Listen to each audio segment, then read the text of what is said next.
જિલ્લા પ્રાથમિક શિક્ષણ અધિકારી જામનગર. સમગ્રતયા બાબત ધ્યાને લઈ અને સમિતિની રચના કરવામાં આવેલી, જેમાં 4 સભ્યો શાસનાધિકારી, ઇન્ચાર્જ તાલુકા પ્રાથમિક શિક્ષણાધિકારી, અમારા એસએસસીના QEMના કોઓર્ડિનેટર અને એક આચાર્ય શ્રી બુલંદમી, એમની સમિતિમાં નિમણૂક કરવામાં આવી હતી.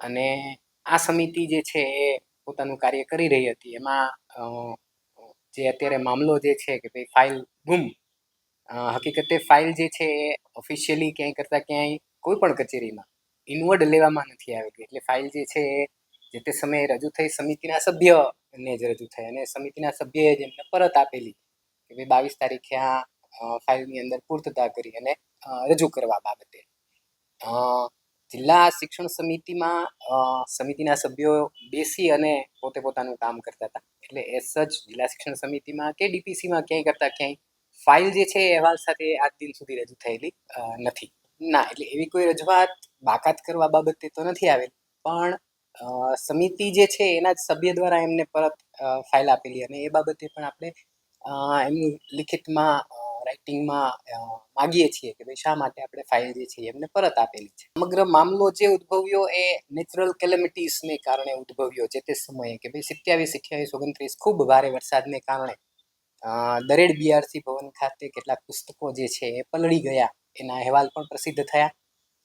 વસ્તુ જે છે એ પલળવા કરતાં પણ જે વિતરણ વ્યવસ્થા હોય એ વ્યવસ્થા યોગ્ય રીતે થયેલી છે કે કેમ એ જાણવા માટે આ સમગ્ર સમિતિ જે છે એની રચના કરવામાં આવેલી હતી કે ભાઈ પુસ્તકો ક્યારે આવ્યા અને ક્યારે ડિસ્ટ્રીબ્યુટ થવા જોઈએ અને ડિસ્ટ્રીબ્યુટ નથી થયા તો એ પાછળનું કારણ શું, અને ડિસ્ટ્રીબ્યુશન ન થવાને કારણે કેટલાક પુસ્તકો જે છે, આમ તો પુસ્તકો નહીં કહી શકાય પણ કેટલુંક સંદર્ભ સાહિત્ય જે સમગ્ર શિક્ષા અભિયાન દ્વારા આવેલું હતું એ પલળી જવા પામ્યું. અત્યારે સમિતિના જ સભ્યો જે છે એમની પાસેથી એમનો અહેવાલ જે છે એ લેવાનું હજી બાકી છે.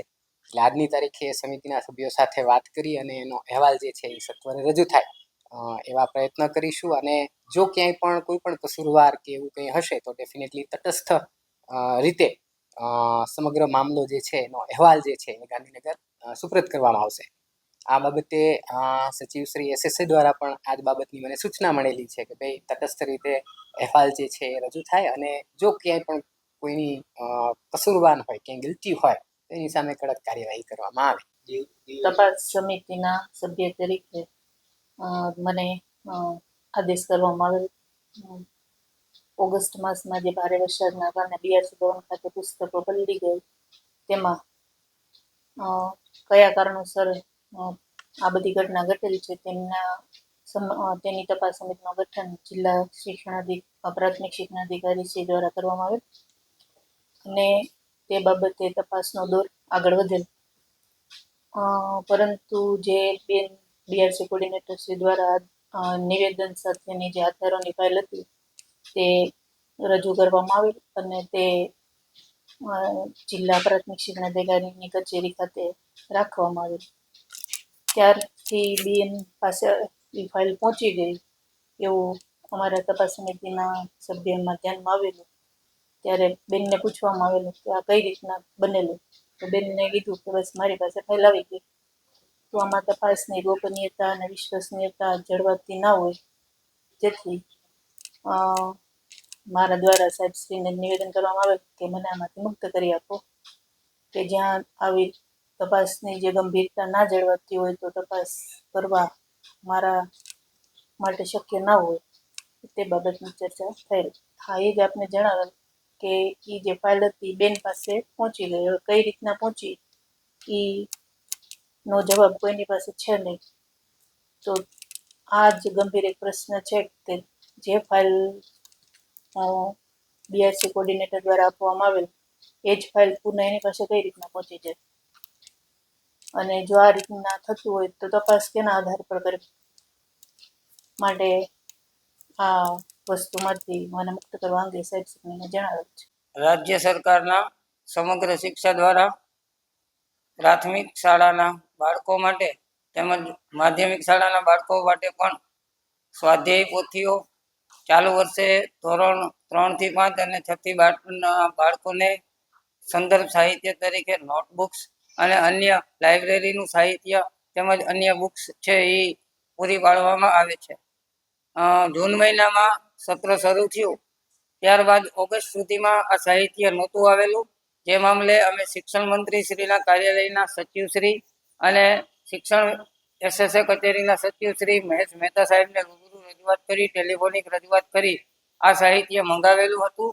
જામનગરમાં 12 ઓગસ્ટના રોજ સાહિત્ય આવેલું હતું અને આ સાહિત્ય ઓક્ટોબર સુધી શાળાના બાળકોને નહીં મળતા આ સાહિત્ય કેમ નથી મળ્યું એની તપાસ કરતા આ સાહિત્ય BRC ખાતે પલળી ગયું હોવાનું અને ક્યાંક ને ક્યાંક વિતરણ વ્યવસ્થાની ખામી હોવાનું ધ્યાને આવેલું હતું. આ મામલે અમે SSA કચેરી જામનગરને એક યોગ્ય તપાસ કરવા પણ રજૂઆત કરેલી અને જે પુસ્તકો પલળી ગયા હતા એમના બદલે શાળાઓમાં નવા પુસ્તકો ઉપલબ્ધ થાય અને બાળકો સુધી પહોંચે એ પ્રકારની ગાંધીનગર ખાતે અને જામનગર ખાતે રજૂઆત કરેલી. જે પુસ્તકો પલળી ગયા હતા એમના બદલે નવું સાહિત્ય આજ દિવસ સુધી જામનગર ખાતે આવેલું નથી. આ મામલે જે તપાસ સમિતિ નિમાયેલી છે એ તપાસ સમિતિ દ્વારા જે કોઈ કાર્યવાહી કરવામાં આવી જોઈએ એ કાર્યવાહી હજી પૂર્ણ નથી થઈ. આમ જે જવાબદારો હોય એની સામે તટસ્થ તપાસ થવી જોઈએ અને યોગ્ય પગલાં લેવા જોઈએ એવી અમારી માગણી હતી. એ હજી પણ યથાવત છે અને આ તપાસ સમિતિનો અહેવાલ આવે અને જો કોઈ કસૂરવાર હોય તો એની સામે પગલાં લેવામાં આવે એવી અમારી માગણી છે.